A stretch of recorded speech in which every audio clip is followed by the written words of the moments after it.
छत्तीसगढ़ के बस्तर में नक्सलियों ने हाल ही में ग्राम सभा आयोजित कर 130 से अधिक लड़कों को अपने संगठन में भर्ती किया। इनमें से 18 से 22 वर्ष के 50, 14 से 17 वर्ष के 40 और 9 से 11 वर्ष के 40 बच्चे शामिल हैं। हालांकि नक्सली लीडर्स ने समीक्षा में इन नए लड़ाकों को फिलहाल युद्ध के लिए तैयार नहीं माना है। इस बात का खुलासा नक्सलियों ने के एक पत्र से हुआ है जो हाल ही में बरामद किया गया है।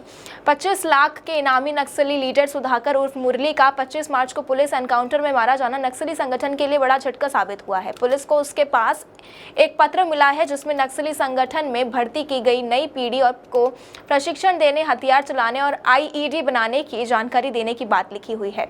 ये पत्र तेलुगु भाषा में लिखा गया है और इस पत्र के अनुसार कुछ समय पहले नक्सलियों की एक हाई लेवल मीटिंग हुई थी जिसमें संगठन के काम, नुकसान, उपलब्धियों और चुनौतियों की समीक्षा की गई। मीटिंग में नए लड़ाकों की भर्ती को लेकर चर्चा हुई और ये भी माना गया कि अब युवाओं को संगठन में शामिल करना कठिन होता जा रहा है।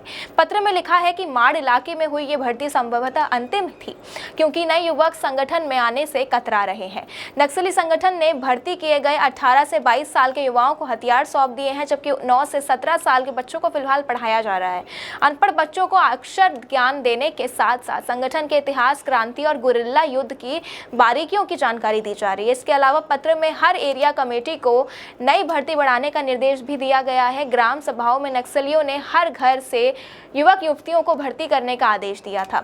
इसके बाद गांवों से चुनी गई सूची के आधार पर उन्हें संगठन में शामिल किया गया। संगठन में शामिल होने वाले युवाओं को स्पष्ट निर्देश दिए गए हैं कि यदि वे हथियार उठा लेते हैं तो वे अपने गांव वापस नहीं लौट सकते।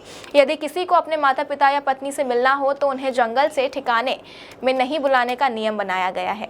बिना अनुमति गांव लौटने पर कार्रवाई की चेतावनी भी दी गई है। पत्र से ये भी सामने आया है कि नक्सलियों के भीतर अस्थिरता बढ़ रही है। नए युवक युवतियों की भर्ती ना होने से संगठन कमजोर हो रहा है और कई सदस्य आत्मसमर्पण कर रहे हैं या मारे जा रहे हैं। यदि 100-200 लोगों की भर्ती में 15 से 20 सदस्य संगठन छोड़ते हैं तो ज़्यादा असर नहीं पड़ता, लेकिन यदि ये संख्या 50-60 से अधिक हो गई तो माओवाद कमज़ोर हो सकता है। सुधाकर की मौत नक्सल संगठन के लिए बड़ा झटका मानी जा रही है क्योंकि वे नक्सलियों को अक्षर ज्ञान से लेकर हथियार चलाने तक की ट्रेनिंग देने का काम करता था। बस्तर में भर्ती प्रक्रिया, प्रशिक्षण और संगठन के कामकाज की पूरी जानकारी उसके पास थी।